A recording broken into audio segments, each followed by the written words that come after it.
However, as you may agree with me, unlocking this potential requires us to leverage technology as a unifying force across our nations. We have an African proverb that says, if you want to go far, you have to go together. Indeed, we are witnessing that resolve, that together as Africans, we must indeed go far, and all of us get connected for the benefit of our people. Digital infrastructure, digital skills, and digital services are now the key instruments of integration.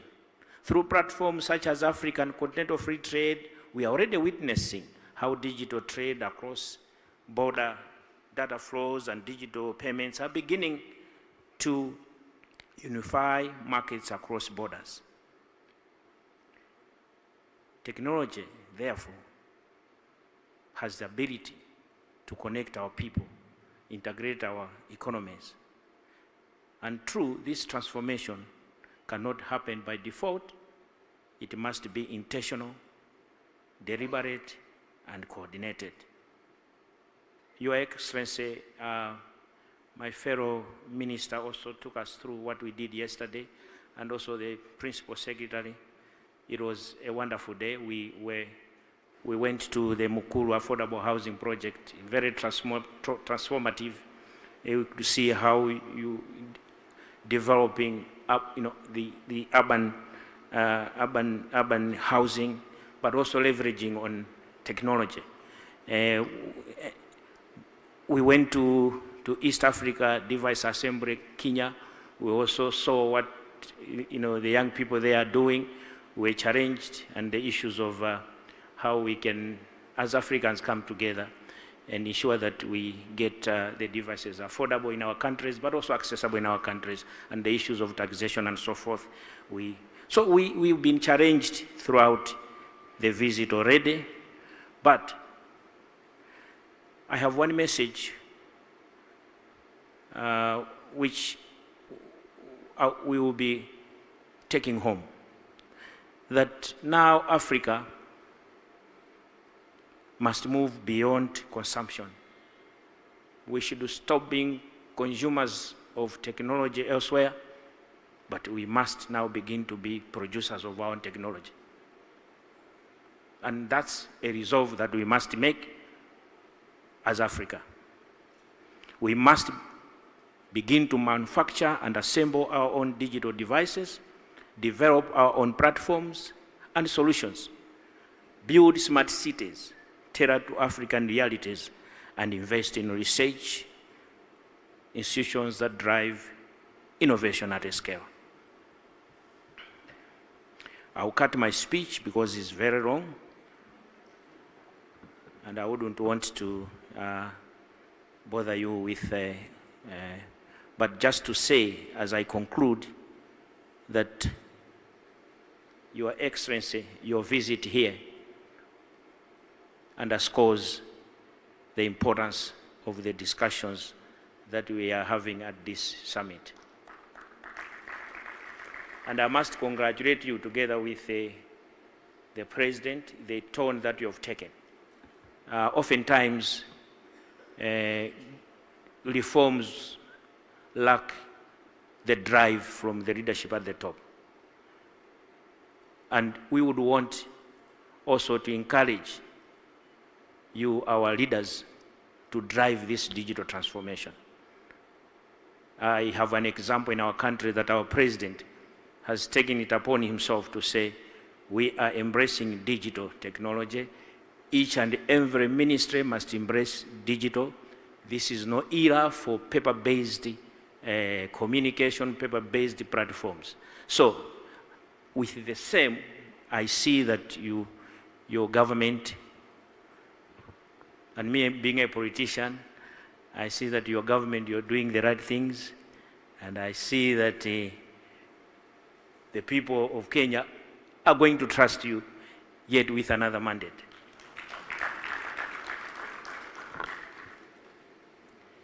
So,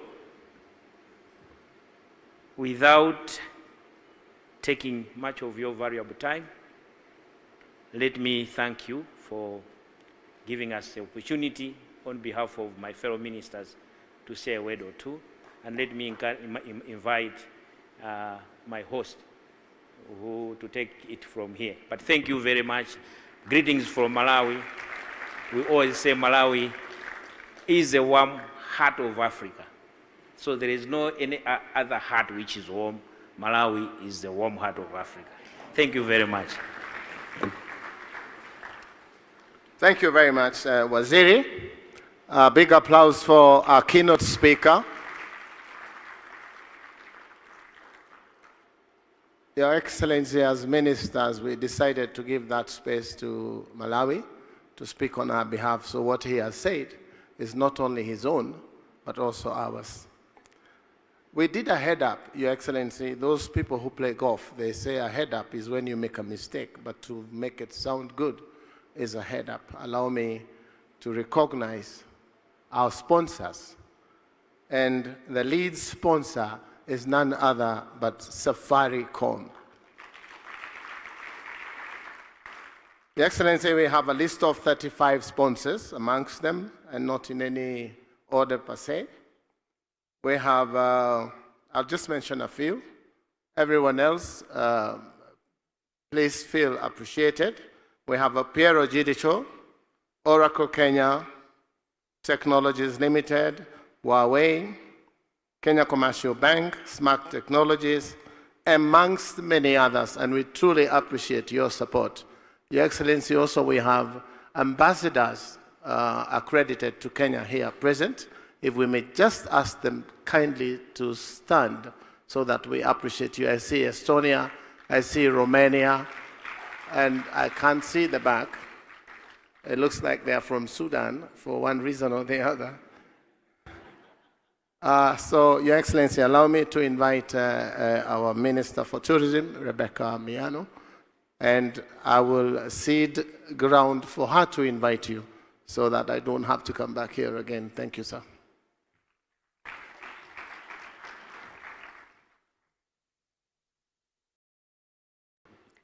Your Excellency, the Deputy President of the Republic of Kenya, Professor Kithure Kindiki, honorable ministers, distinguished delegates, ladies and gentlemen, good afternoon and welcome to magical Kenya.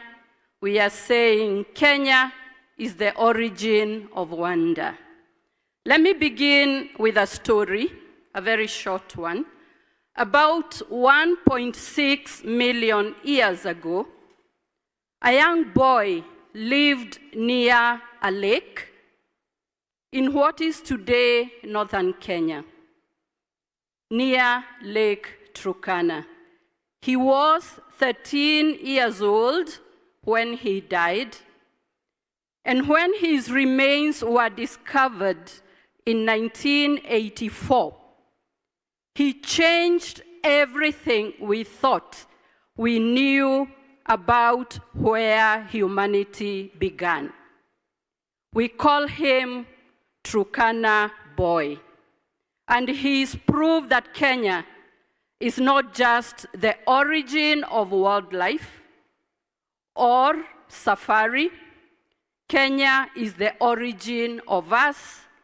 So, welcome home. That is why origin of wonder is not a marketing word for us. It is what people truly feel when they arrive. That moment of being stopped in their tracks by something they did not know the world still had. Something you may not have known about Kenya. Kenya has taken deliberate steps to align tourism with Africa's digital future. We have made significant strides in digitizing the tourism ecosystem to enhance efficiency, transparency, and visitor experience. We have introduced electronic travel authorization system to simplify entry, digital park entry, and payments through e-ticketing, automated tourism, licensing and levy collection to improve our compliance and to improve your experience.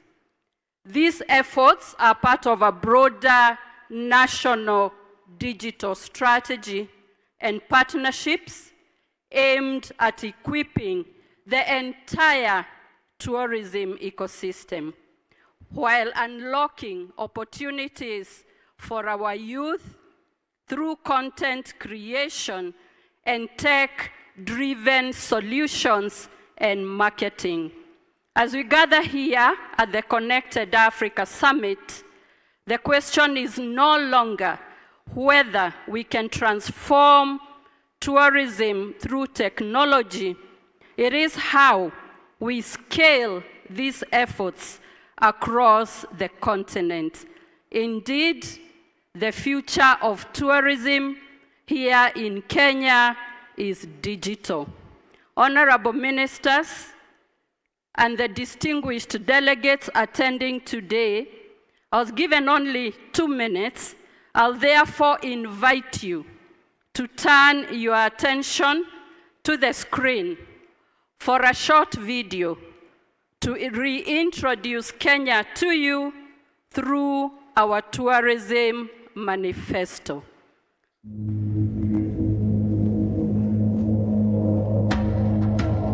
Before the world had maps, there was Kenya. Before language, there was rhythm. Before time had a name, there were footsteps across this red earth. This is not just a place. It's a pulse. It's the breath of the wild, the whisper of ancestors in the wind, the drumbeat in your chest you thought was yours alone. Come here and unlearn. Trade your inbox for a horizon. Trade reception bars for baobab trees. Come walk barefoot through the origin of everything. Life, flavor, fire, soul. Because Kenya is not a destination, it's the birthplace of awe, the homeland of wonder, the reset the modern world forgot it needed. You don't visit Kenya, you remember it, you return to it, you wake up in it. This is magical Kenya, the origin of wonder. Welcome back. Welcome to Kenya.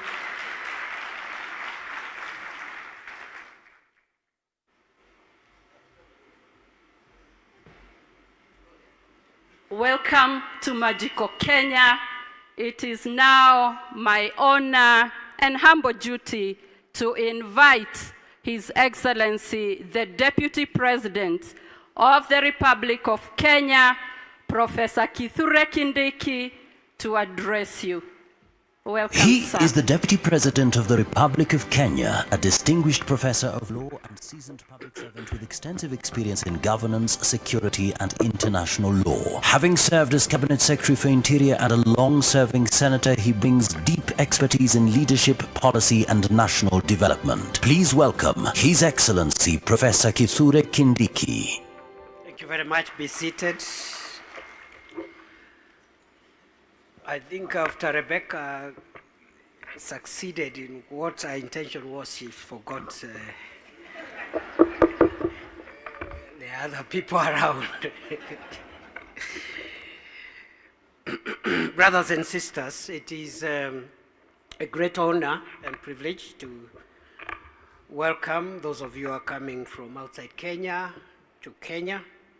This is your home, and all of you therefore should feel at home. Africa is one connected home for all of us, and even for those from outside Africa, you are also at home. The world is also a connected family. Feel at home. We are deeply honored to host representatives from, I am told, over 30 countries who are gathered here in a spirit of purpose, ambition, and continental partnership. Your presence in Nairobi sends a very strong message that Africa is ready to shape its own digital future. Africa is ready to build together. Africa is ready to move from conversation to execution, from pilots to Pan-African reality. I've also looked at the theme of this conference, Uniting Africa's innovation for an inclusive digital market. And this theme, to me, speaks to the promise of this continent. It speaks to the reality that no African country, however ambitious, can fully unlock the digital economy potential in isolation. For many years, African countries have pursued digital transformation with determination. We have built systems, expanded connectivity, digitized services, supported startups, and trained young people, yet too often our gains have remained fragmented. So we must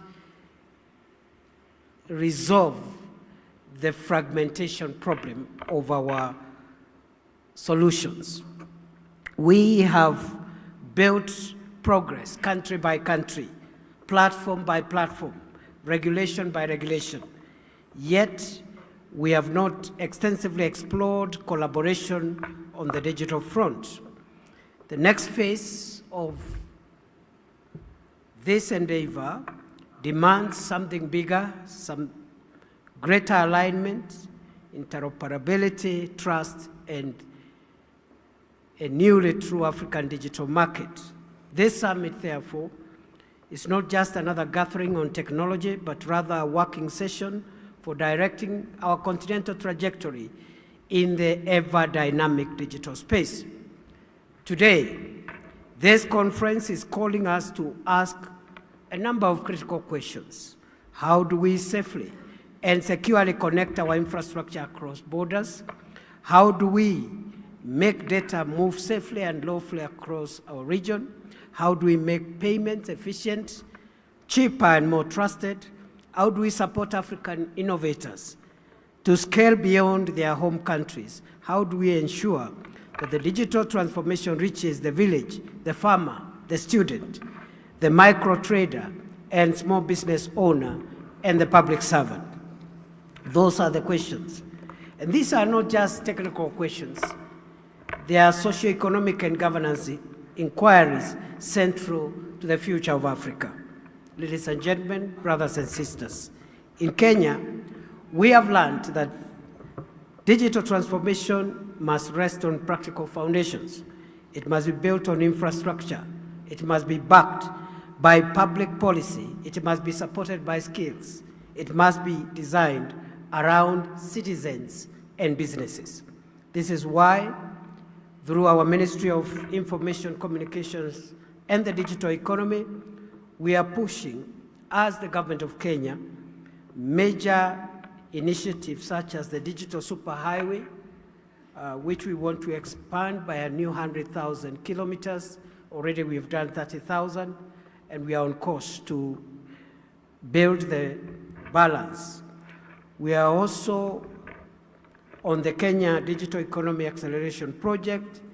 We are also building ICT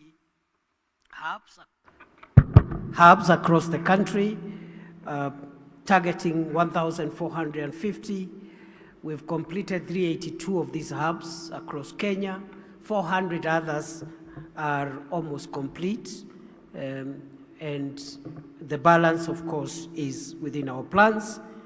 And we are also creating public Wi-Fi hotspots in various parts of the country. We are also training our young people in digital skills and also improving our innovation infrastructure. And today, we can confidently say that this approach is delivering results. Kenya has emerged as one of Africa's leading digital economies and a globally recognized innovation hub. I am sure For the rest of the countries represented here, you also have good things, success areas that we can, all of us, learn from. Our digital economy here in Kenya contributes an estimated between 7 and 8% to the GDP. We are on our very clear target of achieving double-digit growth in terms of contribution of the digital economy to our GDP. We are home to one of the world's most successful mobile money ecosystems, M-Pesa, and you've heard from the horse's mouth, Peter Ndegwa, a great son of Africa, and who is running a great company, and one of our pride in this continent, in this space, especially of mobile money transfer system. And what the M-Pesa is processing in terms of transactions, other than what my old friend Julie Gishuru gave. Julie, I didn't know you came here. I've not seen you for 20 years. Other than those statistics that Julie Gishuru, our sister Julie Gishuru gave, M-Pesa is processing transactions equivalent to 50% of Kenya's GDP every year. It is that phenomenon. Kenya's startup ecosystem continues to rank among the top in Africa, attracting global investments.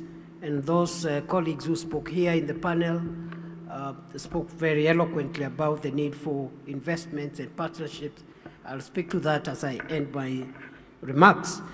But let me say that we, as a country, have made some progress in digital public services. We have an e-citizen program where citizens access government services digitally, and they pay digitally. And we have removed paper transactions, improved our revenues, increased transparency, and made the delivery of public services more convenient. And I think this is one of the areas where we have also something we can share with the rest of the continent.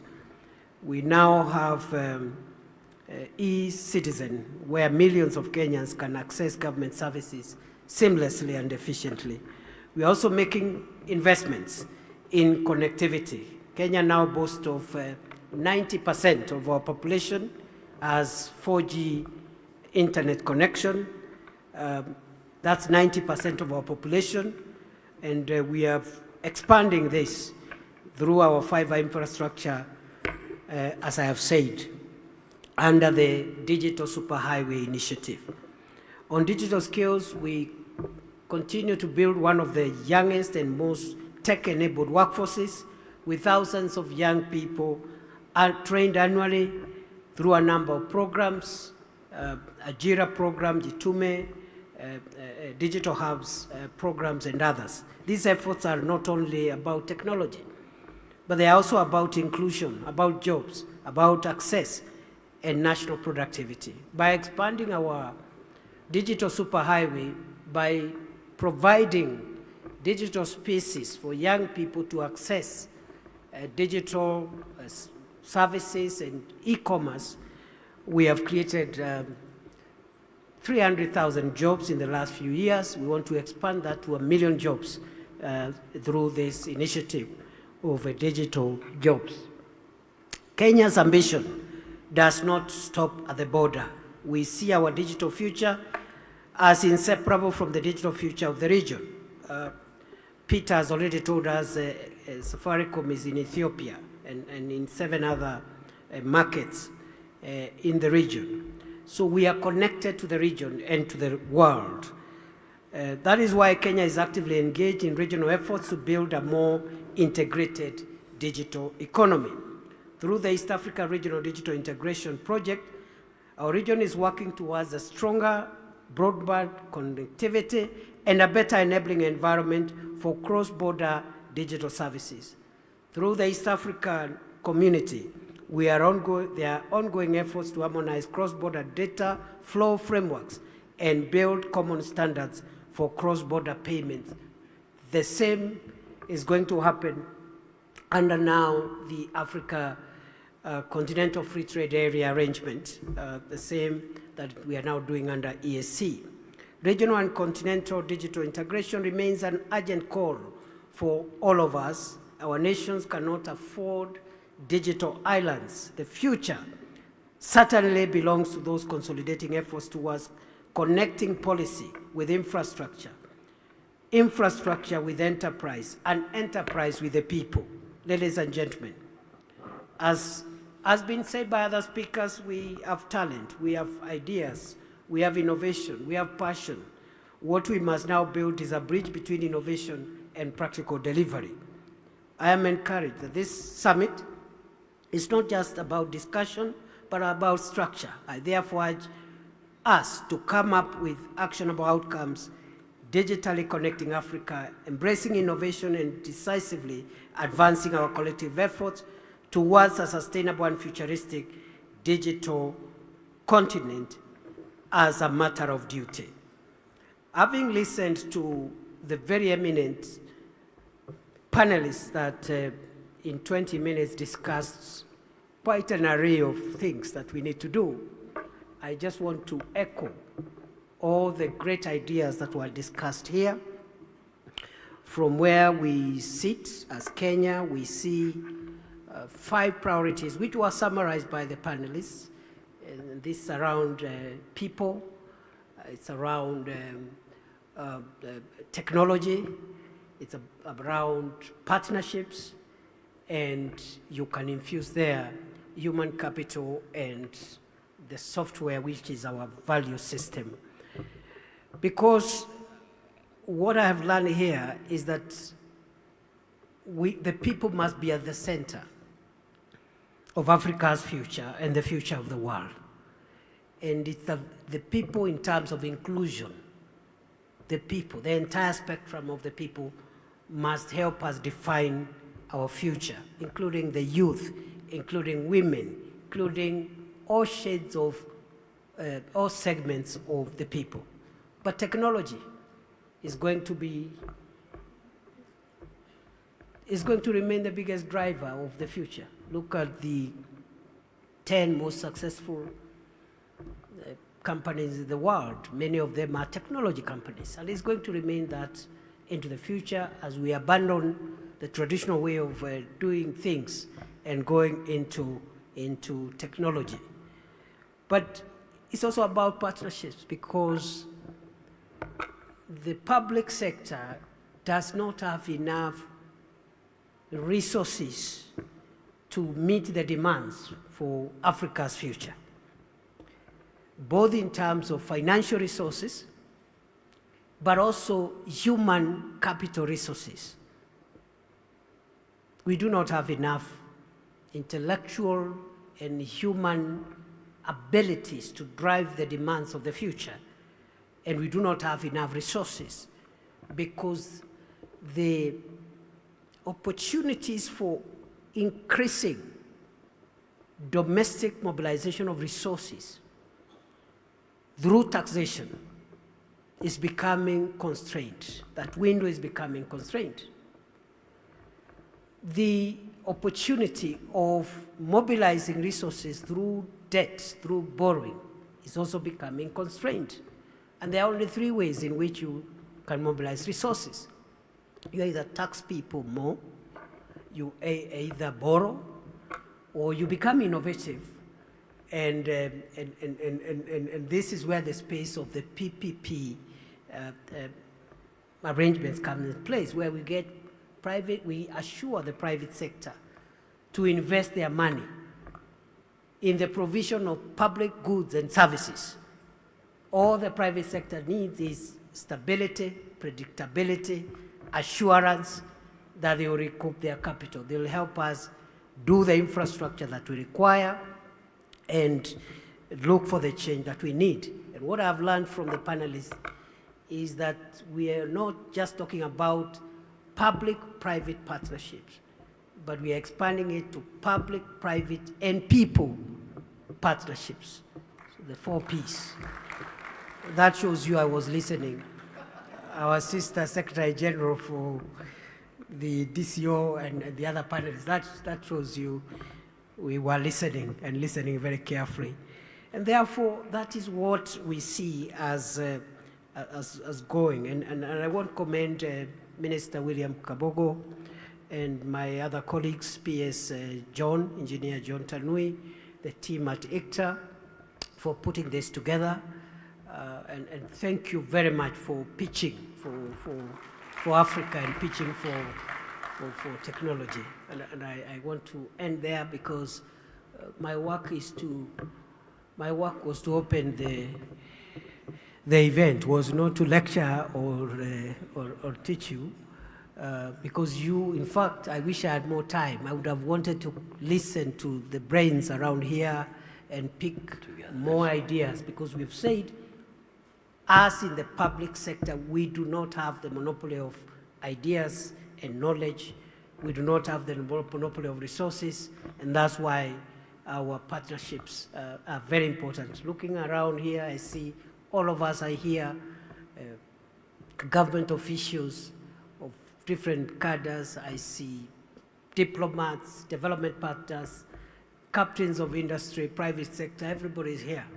And I hope the next one, you'll also invite someone from we need to see a bit of inclusion. We want to see users of ICT technology from the depths of Africa who can come and also address a meeting like this about their experiences, what they are doing, using ICT in their businesses and other things that they are doing from the countryside. Ordinary folks who would never have imagined that technology can bring them the kind of inclusion that they are experiencing. I have seen wonderful startups generated by young people who are not the urban type, not the ones living in Nairobi and other cities, but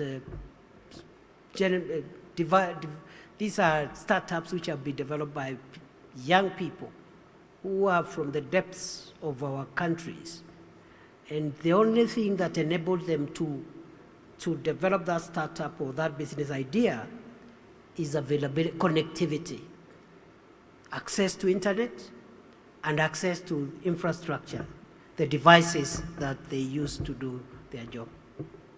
With those many remarks, I bring you greetings from President William Ruto, and I declare this 15th Connect Africa Summit officially opened on behalf of the government of Kenya.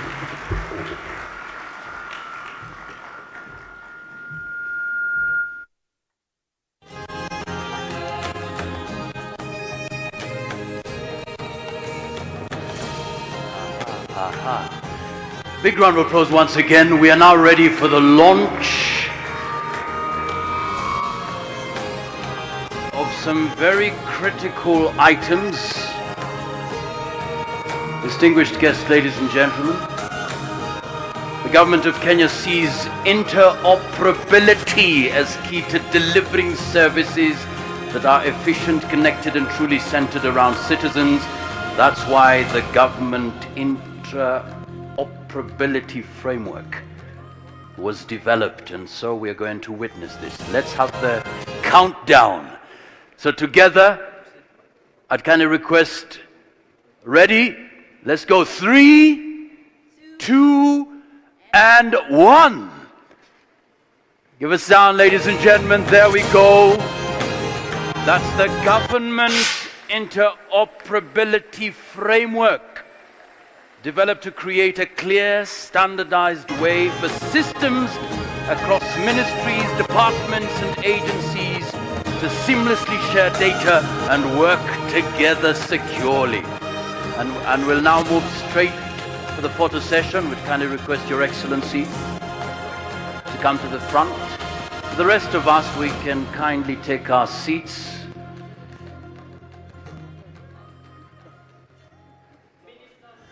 All the ministers and cabinet secretaries, please join the photo. Let's have the cabinet secretaries and ministers joining the photo session. Thank you so much.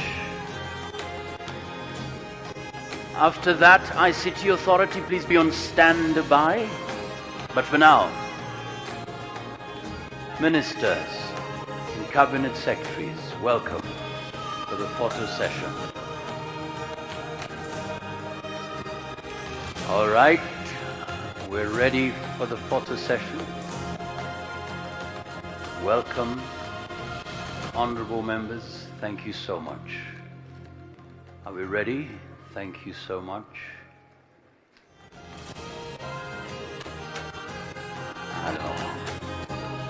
Alors, merci beaucoup. Can I request the ICT Authority Board, CEO, tafadhali karibuni, please, s'il vous plaît. Bienvenue, welcome. For the Ministers and Cabinet Secretaries, you may kindly exit. Thank you so much. We'll be left Ministers to exit. Thank you so much. We'll be left by His Excellency and Honorable Cabinet Secretary, CS.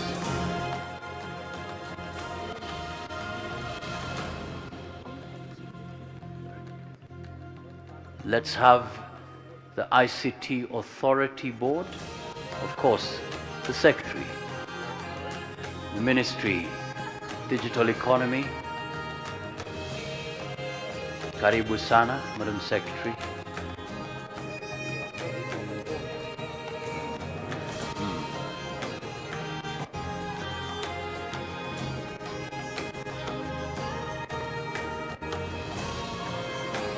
So thank you so much.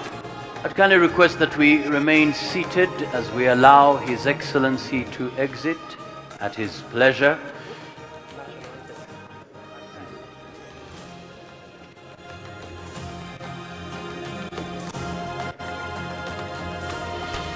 For the rest of us, I'd kindly request that we remain seated for very key instructions that will guide us for the better part of the day. Thank you so much, Your Excellency.